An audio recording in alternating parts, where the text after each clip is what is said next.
प्रिय विद्यार्थियों, नमस्कार। मैं डॉक्टर बी.आर. शास्त्री, सह आचार्य संस्कृत, बाबू शोभाराम राजकीय कला महाविद्यालय अलवर, आज आपको BA प्रथम वर्ष संस्कृत विषय के प्रथम प्रश्न पत्र के पाठ्यक्रम में स्थित नीति शतकम के श्लोक नंबर 16 से 25 तक के श्लोकों का अध्यापन कराऊंगा। श्लोक नंबर 16 जो इस तरह है: हर्तु याति न गोचरम किमपि शम पुष्णाति यत् सर्वदा अर्थिभ्य प्रतिपाद्य मानम निशम प्राप्नोति वृद्धिं पराम कल्पान्तेषु अपि न प्रयाति निधनम विद्या आख्यम अंतर्धनम येषां तान प्रति मानम उज्झत नृपः कः तस्यै सह स्पर्धते।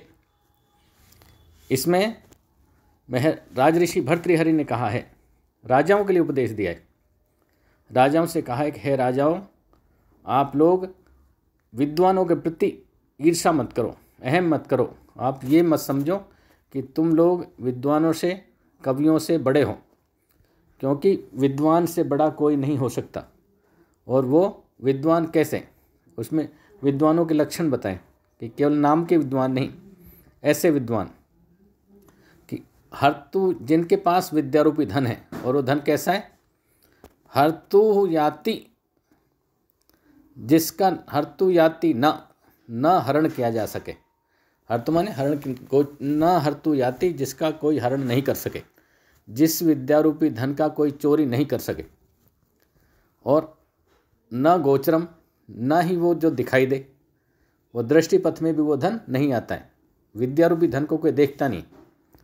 किमपि शम पुष्णाति, और कुछ वो अत्यंत शांति प्रदान करने वाला होता है। वो शांतिदायक होता है, हमेशा ही शांति प्रदान करने वाला होता है।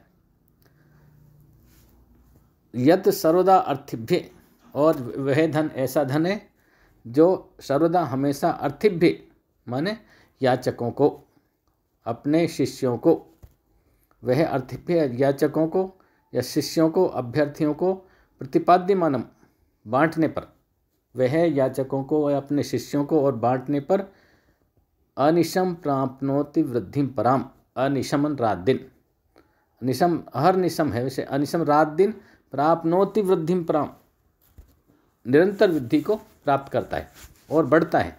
प्राप्नोति प्राप्त करता है, वृद्धिं पराम और अधिक वृद्धि को। यह विद्यारूपी धन ऐसा धन है जो बांटने पर और अधिक बढ़ता है, क्योंकि साधारण धन तो जितना बांटो उतना घटेगा, लेकिन विद्यारूपी धन ऐसा धन है जो इसको जितना बांटेंगे उतना और अधिक बढ़ेगा। कल्पांतेषु अपि ने प्रयाति निधनम, और इस विद्यारूपी धन का कल्पांतेषु, अब युगों बाद भी, युगों युगों तक भी इसका निधन नहीं होता है, इसका अंत नहीं होता है, इसका समापन नहीं होता है। विद्या रूपी धन है जो हमेशा बना रहता है।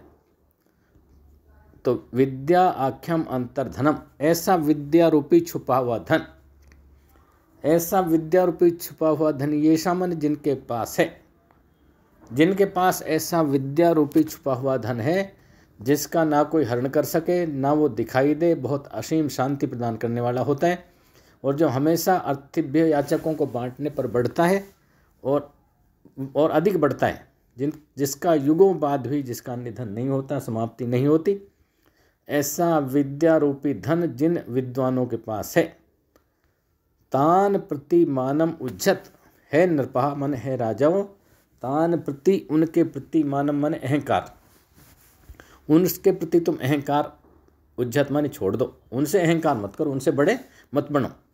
क्योंकि कह तई सह स्पर्धते, कह माने कौन, तई उनके से मन साथ में स्पर्धा कर सकता है, क्योंकि उनके साथ स्पर्धा कौन कर सकता है, उनकी बराबरी कौन कर सकता है, क्योंकि विद्वानों से बड़ा कोई नहीं हो सकता। इसलिए हे राजाओं, आप लोग उनका सम्मान करो, विद्वानों का सम्मान करो, विद्वानों से बड़े मत बनो, विद्वानों की इज्जत करो, उनको धन संपन्न करो, उन्हें सुख दो। श्लोक 17 अगला श्लोक, ये भी उससे ही संबंधित है। इसमें कहा गया है, हे राजाओं, यदि आप ये समझते हो कि आपके पास पैसा है, आपके पास संपत्ति है, आपके पास लक्ष्मी है, आपके पास राज सत्ता है, तो तुम लोग विद्वानों से बड़े हो, ऐसा नहीं। आप विद्वानों से बड़े नहीं हो सकते। और वो कैसे विद्वान? अधिगत परम अर्थान, अधिगत मैंने पढ़ लिया है, परम अर्थों को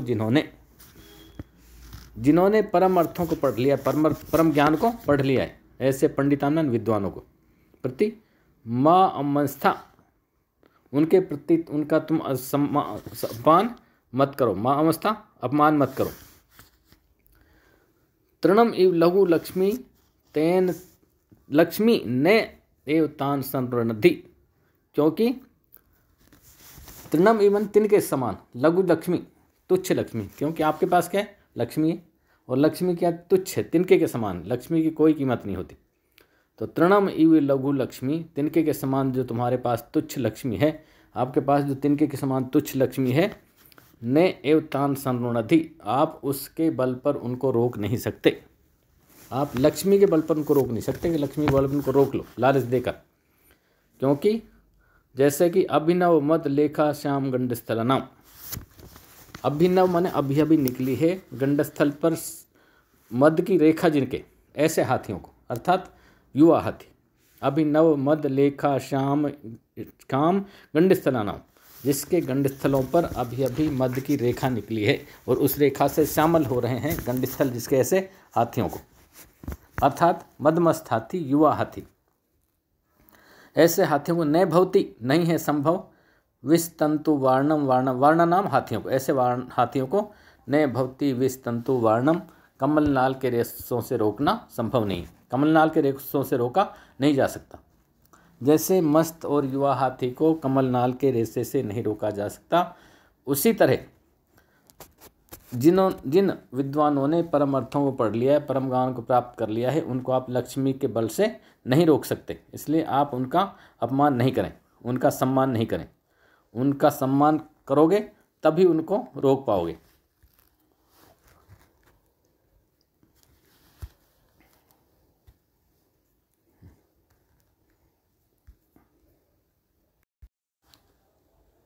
अम्भोजनी वन विहार विलासामेव हंसस्य हंति नितराम कुपितो विधाता, न त्वस्य दुग्ध जल भेद विधौ प्रसिद्धाम वेदग्धे कीर्तिम अपहर्तिम अशव समर्था।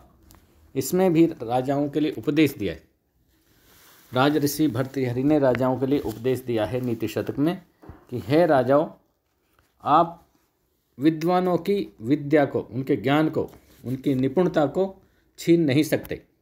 बस अधिक से अधिक क्या कर सकते हो? उन्हें देश निकाला दे सकते हो, अपने राज्य में से निकाल सकते हो। जैसे कि यदि विधाता भी हंस से क्रोधित हो जाए तो वह केवल उसके कमल वन में घूमने के आनंद को ही छीन सकता है, लेकिन वह विधाता भी हंस के दूध और जल को अलग अलग करने की जो चतुराई है उसको छीन नहीं सकता। विधाता भी हंस की दूध जल चतुराई को नहीं छीन सकता। तो अम्भोजनी वन विहार विलासम एव, अम्भोजनी कमल वन, अम्भोजनी वन विहार, कमल वन के वन में विहार के विलास को ही, विलासम विलास को ही, हंस से हंस की, हंति छीन सकता है। नितराम कुपितो विधाता, बहुत अधिक नाराज हुआ विधाता। न तो अस्य, लेकिन नहीं छीन सकता उसकी, दुग्ध जल भेद विधौ प्रसिद्धाम, दूध और जल को अलग अलग करने की जो प्रसिद्ध जो वेदग्ध मन चतुराई है, चतुराई जो कीर्ति है, उसको अपहर्तुम असौ ने समर्थे, उसको जो हरण करने में समर्थ नहीं हो।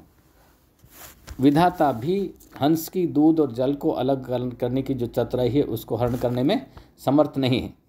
अम्भोजनी वल विहार विलासम हंस से नितराम कुपितो विधाता, नितराम बहुत अधिक कुपितो विधाता, विधाता कुपित हो जाए तो हंस की अम्भोजनी कमल वन में घूमने के आनंद को ही छीन सकता है, लेकिन विधाता भी उसके दूध और जल को अलग अलग करने के आनंद को छीन नहीं सकता। अगला श्लोक 19 बहुत मुख्य श्लोक है भी। कैराणि न भूष्यन्ति पुरुषं हारान चंद्रोज्वलः, न स्नानं न विलेपनं न कुष्मं नालंकृता मूर्ध्वजा, वाणी एका समलंकृति पुरुषं या संस्कृताधार्यते, क्षीयन्ते खलु भूषणानि सत्तं वाग्भूषणं भूषणम्। इसमें कहा गया है कि मनुष्य की जो वाणी है वो उसका ऐसा आभूषण है जो जीवन पर्यंत उसका आभूषण बना रहता है, बाकी सभी आभूषण पुराने हो जाते हैं। उम्र के साथ, समय के साथ सारे आभूषण पुराने पड़ जाते हैं।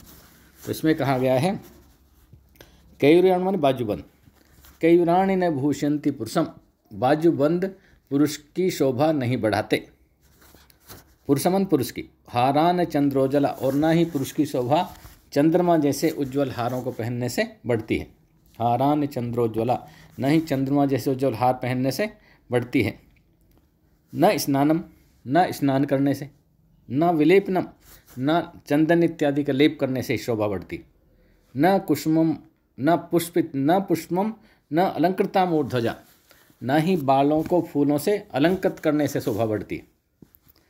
तो फिर किससे शोभा बढ़ती? इसमें कहा है वाणी एका समलंकरोति पुरुषम, वाणी एक ऐसी है जो पुरुष को अलंकृत करती है।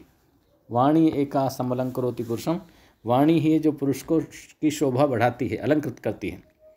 और या संस्कृता धार्यते, और जो संस्कारों से धारण की जाती है। वाणी संस्कारों से आती है, उसके जैसे परिवार की भाषा होती है वैसी बच्चे में आती है, जैसे उसकी। तो वाणी एका समलंकृत पुरुषम, वाणी एक ऐसे जो पुरुष की शोभा बढ़ाती है। या संस्कृता धारित है, जो संस्कारों में धारण की जाती। क्षीयंते खलु भूषणानि सर्वं, क्षीयंते क्षीण हो जाते हैं। निष्खल निश्चय भूषणानि सत्तम, सत्तम निरंतर, सारे आभूषण तो क्षीण हो जाते हैं, लेकिन वाग भूषणम भूषणम, वाणी एक ऐसा आभूषण जो निरंतर आभूषण बनी रहती है।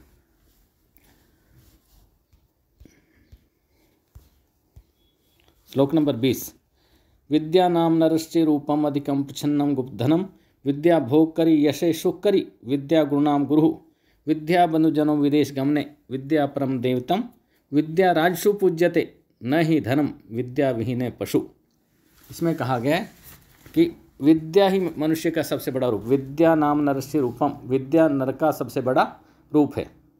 और प्रच्छन्नम गुप्त धनम, छुपा हुआ गुप्त धन है। विद्या भोग करी, विद्या भोग देने वाली, विद्या भोग संसार के सुख हैं। और विद्या भोग कर भोग देने वाली, यश देने वाली। सुख करी, विद्या सुख देने वाली। विद्या गुरुनाम गुरु, विद्या गुरुओं का भी गुरु है। विद्या बंधुजनों विदेश गमने, विद्या विदेश जाने में भाई का काम करती है। विद्या विदेश जाने में भाई है। विद्या परम देवतम, विद्या सबसे बड़ा देवता है। विद्या राजसु पूज्यते, विद्या राजाओं के द्वारा पूजी जाती है। न ही धनम, धन नहीं। विद्या विहीन पशु, विद्या विहीन तो पशु का है। इसमें अनेक क्वेश्चन बन जाते हैं लोग उत्तरात्मक। एक तो विद्या नाम नरस्य रूपम, विद्या का सबसे बड़ा, मनुष्य का सबसे बड़ा रूप क्या है? आपका उत्तर होगा विद्या। छुपा हुआ धन क्या है? विद्या। और सब गुरुओं का भी गुरु क्या है? छोटे प्रश्न तो भी आपको लिखना है विद्या। और विदेश जाने पर भाई क्या है? आपको लिखना है विद्या। सबसे बड़ा देवता क्या है? विद्या। राजाओं के द्वारा किसकी पूजा की जाती है? तो ये भी लिखना है विद्या। और पशु किसे कहा गया है? विद्या विहीन को। बस इस वीडियो में श्लोक नंबर 20 तक कराएंगे, 20 से आगे अगले श्लोक में कराएंगे, अगले वीडियो में कराएंगे। बहुत बहुत धन्यवाद।